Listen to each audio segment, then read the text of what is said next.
Good morning, good morning, good morning, and welcome to another Mocha Money Monday. I'm Ashley Scott, your host, and today my guest is none other than Diana Campbell, a dynamic real estate professional here in the Atlanta area with a nonprofit background. And she happens to have had and got that experience in my hometown of Philadelphia, Pennsylvania. Okay, hey girl. And so I'm excited. This is not only someone who is making an impact in her community as an entrepreneur and a local business owner, but she's got a heart for STEM and a mathematics background too, which I think is super interesting. So I'm excited to introduce you all, our audience, to Miss Diana Campbell. Hey, Miss Campbell, how you doing today? I am doing very well this morning. How are you? I am good. Thank you for asking, and thank you for being on the platform today. Well, I've heard a lot about it and I've heard a lot about you, but this is the first time we're actually meeting. So I'm excited to be here and thank you. I'm honored. Oh, well, let's jump right on in to talk a little bit about Georgia Women Connect and how you've used civic engagement. What? Wait, before we do that, tell the audience a little bit about you and who you are. I gave them a little bit of a taste of it, but I'd Okay. love for you to jump in and talk about how you found your passion. That's a great question. So, good morning, everyone. So right now, presently, I am a commercial real estate broker. My specialization is in office and industrial assets, and I do quite a bit of work with governmental entities. So we'll get into that a little later. But what brought me here was not by any means a straight path. I am a Jersey girl. I grew up looking at big buildings in New York City. I grew up looking at big warehouse distribution centers down the New Jersey Turnpike. And I had no idea who owned those big buildings in New York City and what was going on in those big white buildings that had no windows. And so I didn't know, nobody in my family knew. You just going about your business, doing your thing. I went off to Spelman College. I majored in mathematics. I went to graduate school for more mathematics. I pursued a career in STEM nonprofit education in the Philadelphia area where I raised my family. And, I had my head down, but the whole time I was always interested, even when I was a young girl, in real estate. But because nobody in my family was in real estate and it just wasn't something you majored in, or at least not at Spelman, I just never kind of got to dabble in it. When I was ripe and pregnant with my third child, I decided I am going to buy this property I found. And I did. I became a landlord. I bought one and two properties, and that was great, but it really wasn't, they were residential properties that really was not satisfying the itch that I had. And I was always concerned and interested in community. Why is that building there? Who owns that? Why does this look like this? What are these properties not languishing and doing nothing? Why can't we have whatever, right, in our community and neighborhoods? Those are the questions that really just drove my curiosity. And so when my husband relocated to Georgia from the Philadelphia area, that's when I decided to take off my nonprofit hat and dive into commercial real estate. So I've never done any residential real estate except for the properties that I owned and managed for about 10, 15 years. But my professional work has been in commercial real estate brokerage.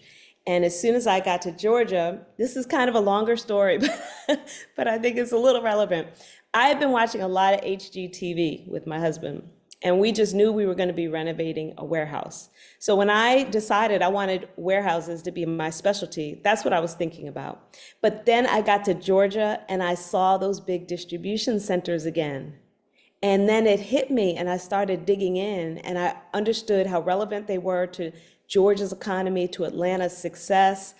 I realized that there were billions of square feet of industrial product across Georgia, that Atlanta was the hub. And that's when I realized, yes, this is where I really want to hang my hat and figure things out. And so I've been working on primarily industrial, but also office real estate. And then this will segue into what I do with government entities and why that's important to both of those asset classes. So that's a long introduction, but that's who I am now, and that's how I got here.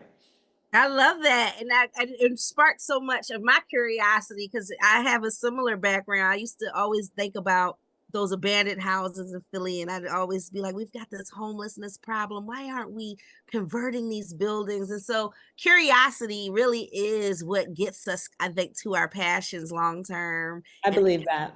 questions. And so I'm excited to hear a little bit more about this idea around civic engagement and just to learn more about Georgia Women Connect and why you Yeah. think it's important for us to serve, right? To be Yep. able to make an impact on our community. So I want to get more Yeah. depth with that. So I was in the nonprofit STEM education sector, and in that, I was writing a lot of grants and having some really good success in it. So when I got to what is now my brokerage, Dudley Thomas Spade, I went there because I had done some work with some government entities. I liked it, and I knew that they had some real expertise in that area. So when I got there, RFPs started popping up for government entities that needed real estate brokerage. And I tapped into those skills from my nonprofit days and was quite successful in cranking out lots of proposal responses to proposals. And we didn't get them all, but we have three of them. So now I represent three county school boards in Georgia. And so that and my interest in working with government has put me on this pathway to one, give back, right? These entities are making money for me, right? I appreciate them. So I want to give back, but I also have always been really concerned about our democracy. And my basic philosophy, and I raise my kids this way, do your share. Like, just do your share. And maybe it started off with chores in the house, but that really drives me. If everybody did what they just could, not something exceptional, but just did what they could, we all be so better off. So the impetus for getting more deeply engaged and more knowledgeable and more savvy about the way our government works came from me wanting to give back to these clients that are helping me build my business. But it also just jives with what I believe about how we should operate in the world. So long way of saying Georgia Women Connect is a board that I recently joined, and I'm trying to just shout to the world and specifically to women in Georgia that you can be engaged in politics on your terms, at your level, in your community, and make a big impact. We're concerned about what's going on nationally, and quite honestly, we shouldn't. Our government is designed to work slowly. Nobody does it all. Nobody destroys it all. We're going to be okay. But at the local level, that's where you can start really having control. And I know this audience is broad, and so I'm talking about Georgia Women Connect, but I bet there's a similar organization in your communities or your country. So we have what's called a clearinghouse. It's very simple. We want women to join the clearinghouse. Go on the website. I'll put all the information in the chat. Go on the website, register your name, where you're from, what you're interested in, what you do professionally, and that's it. There's a community of women there you can connect to. We're going to talk about that in a moment. And there are links to the government positions that are open. These are not elected positions. Don't worry about a campaign that you have to be on. These are basically appointed positions that need to be filled by every government entity. So I want to read some off to you because I think you'll get a kick out of all of the different ways that you can serve. So if you're in Georgia, this is in Clayton County. I picked out a few. Board of Health, Civil Service. Here's one of my favorite, Animal Control Board. If you're an animal lover, why not? There's a Green Space Program Board. There's a MARTA board for those of you who are concerned about public transportation. I come from the Northeast. Why can't we get around on MARTA? I don't know. That's a good one. In Fulton County, I'll read off just two. There's Reparations Task Force. If you have some Black Power sisters out there, get on that task force. Figure out who's on there now and when those terms are going to be coming up. And I know we have some veterans on the line. There are always veterans on the line. Thank you for your service. In Gwinnett County, there's Family and Children's Services. There's the Airport Authority, if you're someone who loves airplanes and all of that. And in Cobb County, I picked out a few that you'll like. There's zoning, right? So that's like, for people who are in real estate, no brainer. Cemetery preservation.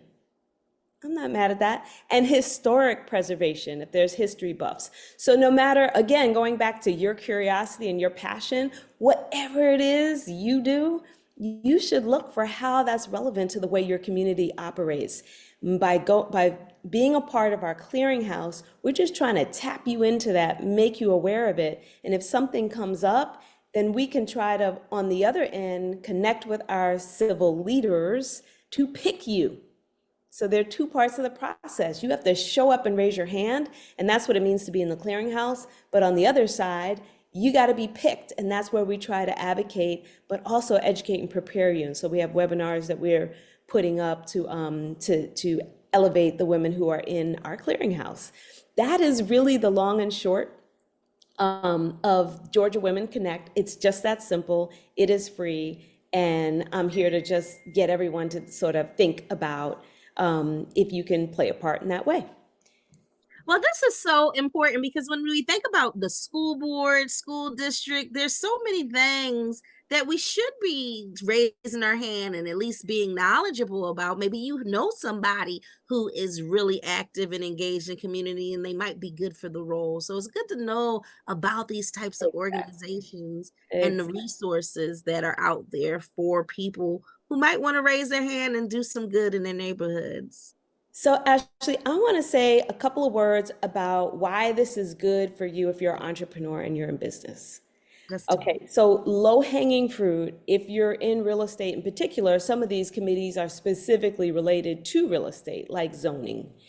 But no matter what kind of business you're in, there is something in there that's related to the health of your business, right? If you, I think that's kind of obvious. But here's the other thing. If you're in the kind of business where you need to make high quality contact with people, and you need to know, for people to know who you are and what you're about and what your character is like, civil service is a great way to be present and to be known. If you have a brick and mortar, you got to get on some kind of board and let that community know that you actually care about it so that it can keep driving business to you because it wants to see you successful.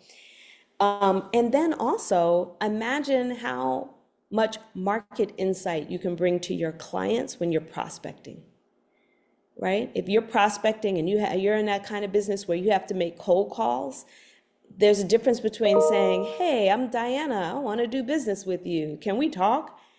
Then how about a call that says, hey, I'm Diana. Did you know that there is a Kroger that's about to be installed in your community? I was just at the board meeting and I'd love to share with you a little bit about what that means for your community and how I might be able to help you. I don't know, right? Like there's so many ways that you can take what you learn from being engaged and turn that into how you communicate with your clients, how you bring them real value, and how you prospect and get the kind of clients that you really, really want. So I wanted to mention that. And then if we have a couple of minutes, I also wanted to talk about what I do in real estate. Please, absolutely, because this is what I think is most exciting, right? Because like I'm interested to hear about the industrial and the warehouses, because when you think about jobs, that gives us some key indicators of what's going on in our community. So I'm really excited to learn a lot more about what you do and how you do it, because I think that's exciting too. Because like, how do you make these connections with the kinds of companies, and is it through these civic engagement activities that you're talking about? How do you find these big warehouse clients? Ooh, that's really hard actually. But I will say that when it comes to finding any kind of client, there's the whole litany, right? There's one, having confidence and experience in what you do, right? That comes over time. Always having some kind of sponsor, like someone to kind of hook you up into that first opportunity is catapulting. And I do have that in my principal broker, and I'm super grateful for that, but you can't do without it. Referrals, right? And that's where getting in front of just a ton of people all the time comes in handy. When I started in this business, I actually had a podcast Not as cool as yours. It was way back well, not that far, but it was 8 years ago. And podcasting has changed dramatically in that period of time. When I was doing my podcast, people didn't know what a podcast was. There wasn't necessary to have video and all this social media attached to it. So it was real low-hanging fruit. But that put me in front of people. I did 146 episodes. And if I did 146, I had to have asked 300.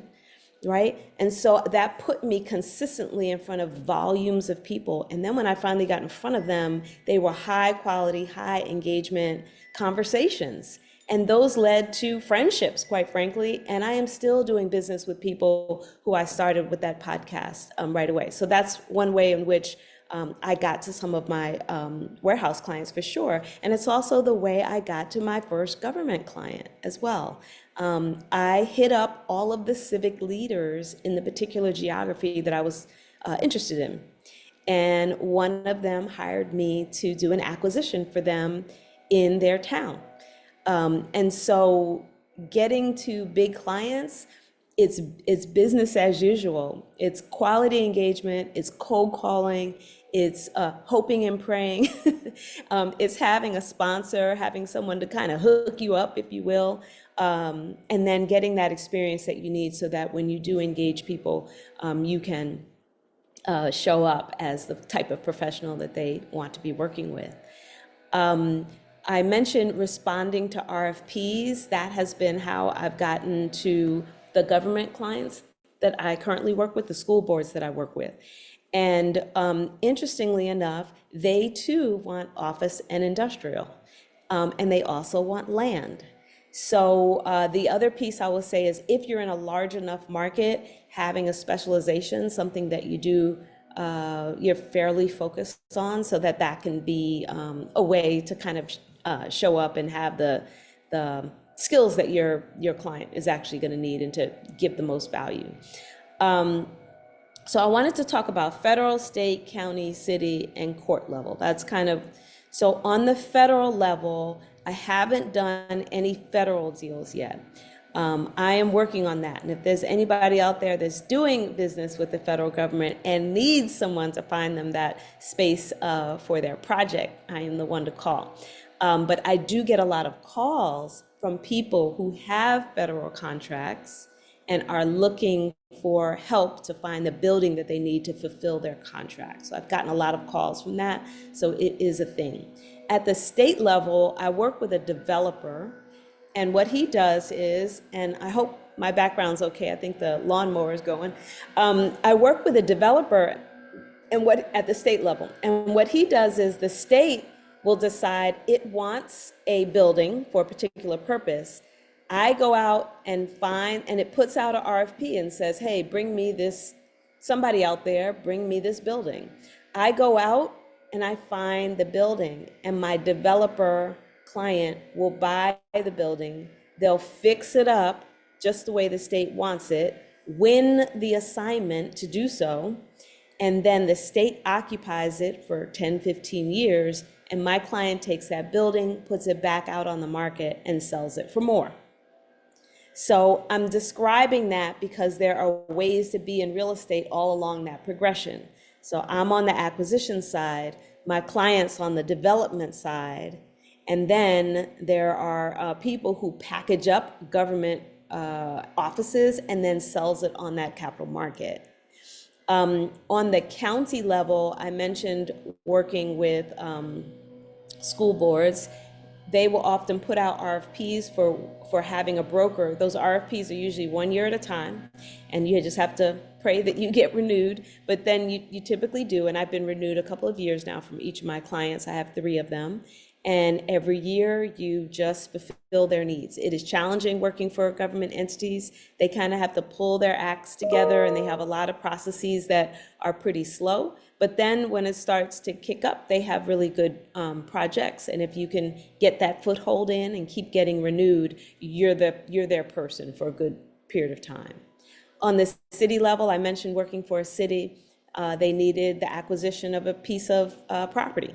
One of the things they had a challenge with is the property was looking a little sketchy. There was some sketchy activity going on. and they wanted to get in and see it and buy it, but if the person knew it was the city, they probably weren't going to let them in. So we helped with a straw buyer to be the buyer, and then we transferred it over to the city. And now that property is being renovated and it's beautiful and everybody's happy, and the owner got what he wanted, the tenant stayed in place, the building is getting renovated, and the community is made better. So that made me feel great.